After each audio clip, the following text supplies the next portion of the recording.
Bonjour à tous, j'aimerais maintenant vous présenter ma collègue Oksana Gunda. Oksana est vice-présidente de l'ICC Ukraine et associée fondatrice du cabinet Gunda Law Office à Kiev. Oksana possède une vaste expérience en tant qu'avocate internationale en droit commercial et fiscal, non seulement en Ukraine, mais aussi à Paris, Londres et Zurich. Nous avons beaucoup de chance de pouvoir compter sur son soutien à l'ICC Ukraine et au programme Rebuild Ukraine.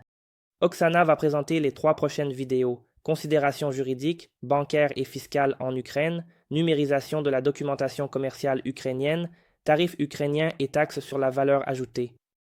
Cependant, il se peut que vous soyez amené à commercer avec l'Ukraine. Les sujets qu'Oksana abordera dans ces 3 présentations vous concerneront à coup sûr.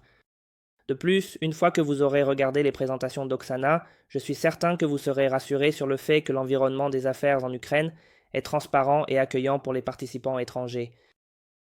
Eh bien, je n'en dirai pas plus, si ce n'est pour vous passer la parole à Oksana et vous signaler que si vous avez besoin de ses services juridiques, ses coordonnées figurent dans la description ci-dessous. Vous ne pourriez pas être entre de meilleures mains. Merci Oleksiy pour cette introduction. Bonjour à toutes et à tous et bienvenue dans cette vidéo.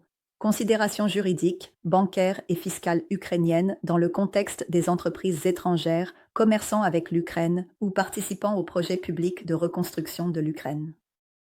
Comme Oleksiy l'a expliqué, la CCI m'a demandé de faire une présentation exposant les grands principes du droit ukrainien tels qu'ils s'appliquent aux contrats commerciaux éventuels et aux investissements étrangers.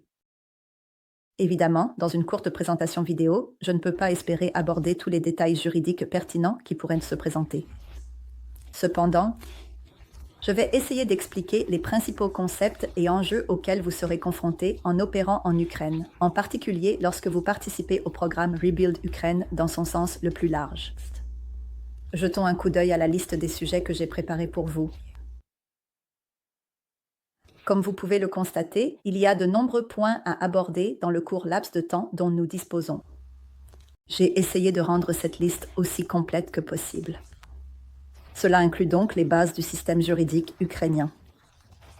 Quels concepts juridiques fondamentaux sous-tendent le droit ukrainien, le droit des contrats ukrainiens et la numérisation de la documentation commerciale?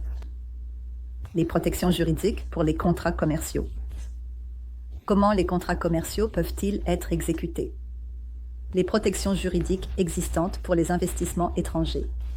Quelles protections existent pour les droits de propriété intellectuelle? Comment les litiges commerciaux sont-ils résolus? Comment les étrangers peuvent-ils créer une entreprise en Ukraine? Comment ouvrir un compte bancaire? Quel contrôle de change existe? Les principaux impôts applicables aux activités commerciales avec une mention spéciale pour les avantages fiscaux existants pour les parcs industriels. Enfin, quelques conclusions. À la fin de cette présentation et des 2 suivantes, vous devriez avoir le sentiment que le système juridique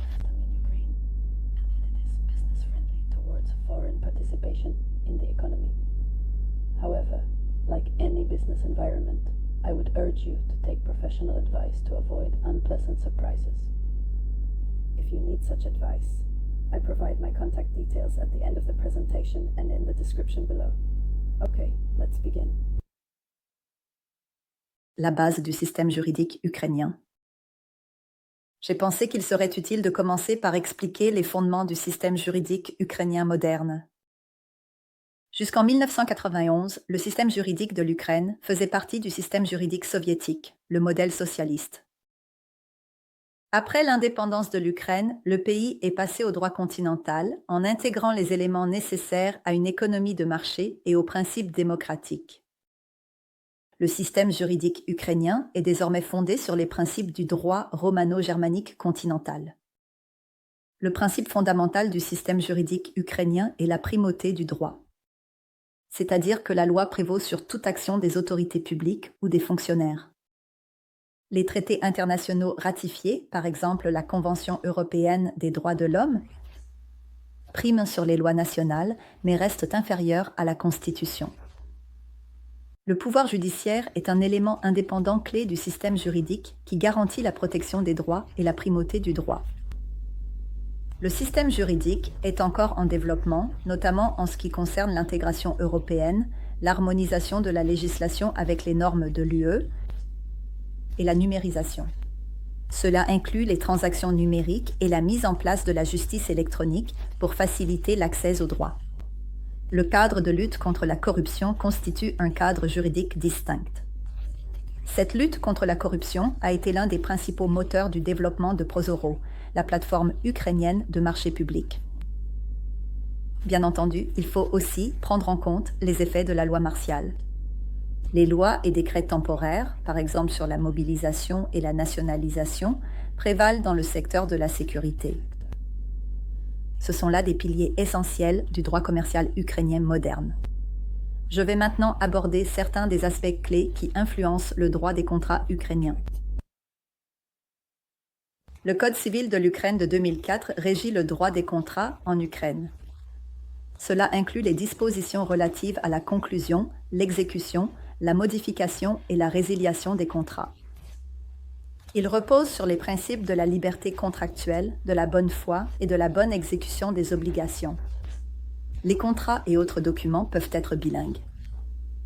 Cependant, il convient de noter que l'ukrainien est la langue officielle en Ukraine. Par conséquent, tous les documents officiels sont rédigés en ukrainien. Si vous avez besoin d'assistance, notre société dispose de plus de 20 ans d'expérience dans l'accompagnement juridique des entreprises, la rédaction de contrats et d'accords internationaux.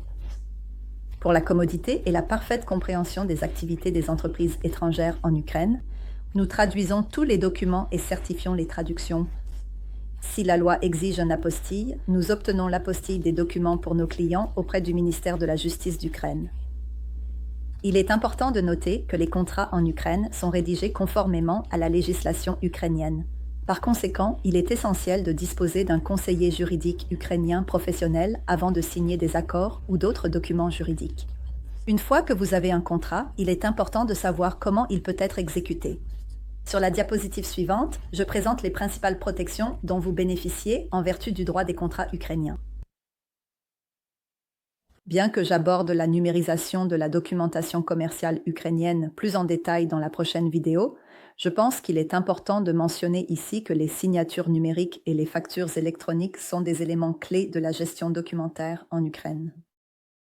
En effet, dans de nombreux cas, cela est obligatoire. De plus, le processus de numérisation ne s'est pas arrêté aux signatures numériques et aux factures électroniques. Ceux-ci font partie de la numérisation plus large de l'économie et de la gestion documentaire, qui est activement encouragée en Ukraine, en particulier en période de loi martiale. Pour plus de détails, consultez ma prochaine vidéo « Numérisation de la documentation commerciale ukrainienne ». Très bien, passons au sujet suivant.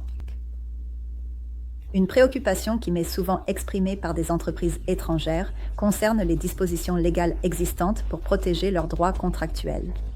Je présenterai les principales protections existantes sur la prochaine diapositive. Comme vous pouvez le voir, il existe plusieurs mécanismes que vous pouvez utiliser pour faire respecter vos contrats et garantir leur exécution. Toutes les parties à un contrat disposent du droit de faire valoir leurs droits avec l'accès à la protection judiciaire, au règlement précontentieux, à la protection notariale et, en dernier recours, à l'arbitrage international. Les mécanismes permettant d'assurer l'exécution des contrats sont de nature monétaire, sous forme d'amende ou de paiement d'indemnités, la fourniture de garanties, de cautions, qu'elles proviennent de banques ou d'autres entités juridiques. Cependant, ce qui peut être particulièrement pertinent en ce moment, c'est que la notion de force majeure est reconnue par la législation ukrainienne. Ainsi, s'il est impossible de remplir des obligations contractuelles en raison d'un acte de guerre, il ne sera pas possible d'appliquer une pénalité ou d'exiger une exécution immédiate. Il convient également de préciser que l'Ukraine tient particulièrement à favoriser les investissements étrangers. C'est pourquoi elle a adopté un certain nombre de mesures de protection pour les investisseurs étrangers. Nous allons examiner ces mesures sur la diapositive suivante. La protection juridique des investissements étrangers en Ukraine combine des garanties nationales avec des mécanismes internationaux. Des garanties spéciales visant à créer un climat d'investissement favorable sont prévues par la loi. À partir de 2025, dans le contexte de la loi martiale et de la reconstruction post-guerre, les mécanismes suivants revêtent une importance particulière. Garantie de l'État. Garantie contre la nationalisation, indemnisation des pertes, protection judiciaire, garantie de stabilisation, assurance, protection internationale. Ensuite, une question qui nous est fréquemment posée par nos clients étrangers concerne les droits de propriété intellectuelle en Ukraine. Je vais exposer la situation à ce sujet sur la diapositive suivante. La protection des droits de propriété intellectuelle en Ukraine est régie par la législation nationale la plus récente ainsi que par les traités internationaux. Les droits d'auteur, brevets et marques doivent être enregistrés localement. Le lien vers l'Office ukrainien de la propriété intellectuelle figure dans la description ci-dessous.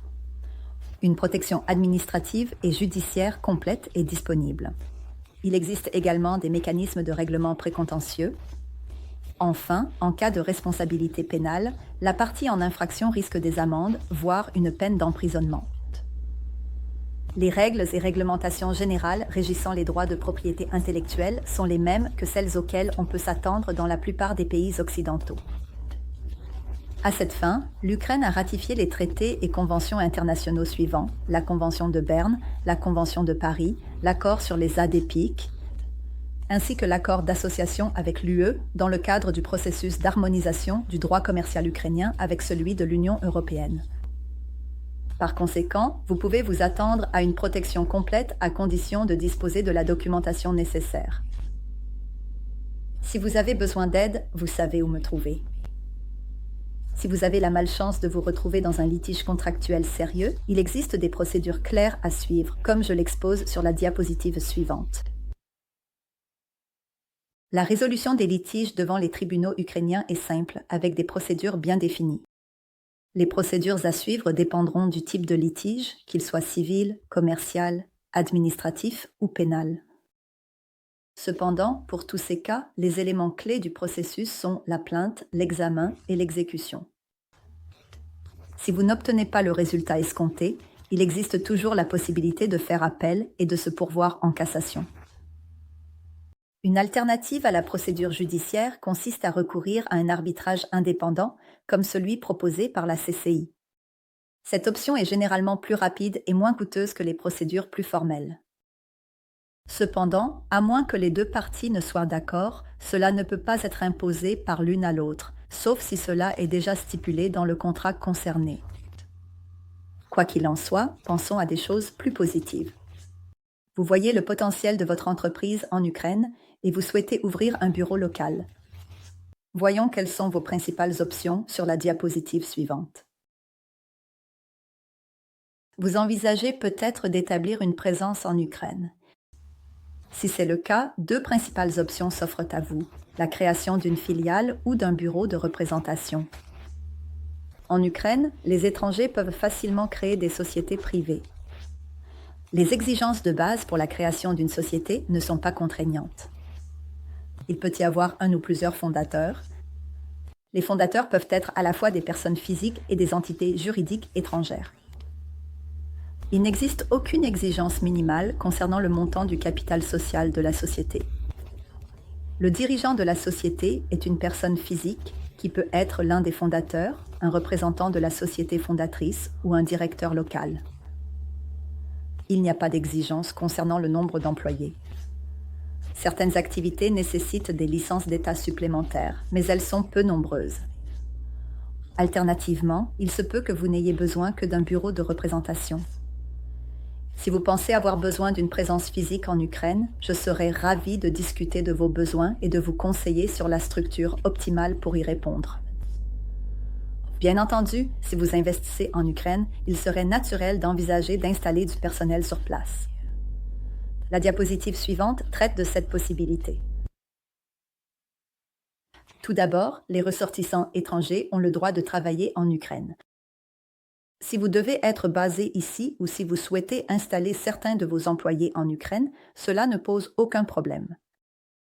Les étrangers peuvent également être directeurs d'une société ou responsables d'une organisation non gouvernementale ou d'une association caritative. À ces fins, l'État délivrera le permis de travail approprié aux étrangers. D'accord ? À un certain moment, si vous souhaitez être actif sur le marché ukrainien, vous devrez ouvrir un compte bancaire, souscrire des polices d'assurance et prendre en compte toute réglementation sur le contrôle d'échange susceptible d'affecter votre activité. Examinons ces points sur la diapositive suivante. En ce qui concerne les services bancaires et d'assurance, il n'y a pas lieu de s'inquiéter. Vous pouvez trouver toute la gamme de services nécessaires pour répondre à tous vos besoins en Ukraine. Il existe ici un bon choix de banques et de compagnies d'assurance, et il est facile d'ouvrir des comptes bancaires avec un accès électronique.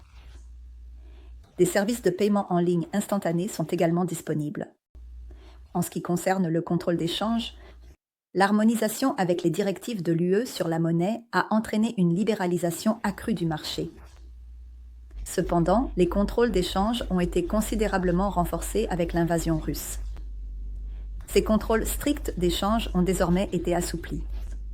Par exemple, il est actuellement possible de verser des dividendes à l'étranger jusqu'à 1 million d'euros par mois. De plus, tous les paiements à l'étranger destinés à couvrir les importations soutenant le programme Rebuild Ukraine peuvent être effectués librement. Il existe cependant encore des aspects du contrôle d'échange dont il faut tenir compte, par exemple, les interdictions sur les transactions spéculatives et les sorties de capitaux restent en vigueur. Passons maintenant au sujet préféré de personne, la fiscalité. Mais il y a ici, en Ukraine, quelques bonnes surprises. Comme vous pouvez le constater, comparé à de nombreux pays occidentaux, les taux d'imposition en Ukraine sont relativement bas. L'impôt sur le revenu des personnes physiques s'élève à 18%. Ce taux a été majoré de 5% pour faire face à la situation militaire actuelle. Le taux standard de la taxe sur la valeur ajoutée est de 20%. Le taux de base de l'impôt sur les sociétés est de 18%. Les cotisations sociales versées par les employeurs représentent 22% des salaires des employés. Il existe également des taxes locales telles que les taxes foncières, immobilières et touristiques. Ces taux sont fixés par l'autorité locale de votre lieu de résidence. Il existe aussi de nombreux allègements, réductions et exonérations fiscales. Pour bien comprendre votre régime fiscal particulier, il serait nécessaire de discuter de votre situation fiscale avec un conseiller fiscal. Je donne également plus de détails concernant les tarifs et la taxe sur la valeur ajoutée dans ma troisième présentation, Impôts et tarifs en Ukraine. Donc, si ces éléments vous concernent, assurez-vous de regarder cette vidéo. En parlant des allègements fiscaux possibles, j'ai ajouté la diapositive suivante sur les avantages fiscaux disponibles pour les parcs industriels dans le cadre du programme Rebuild Ukraine.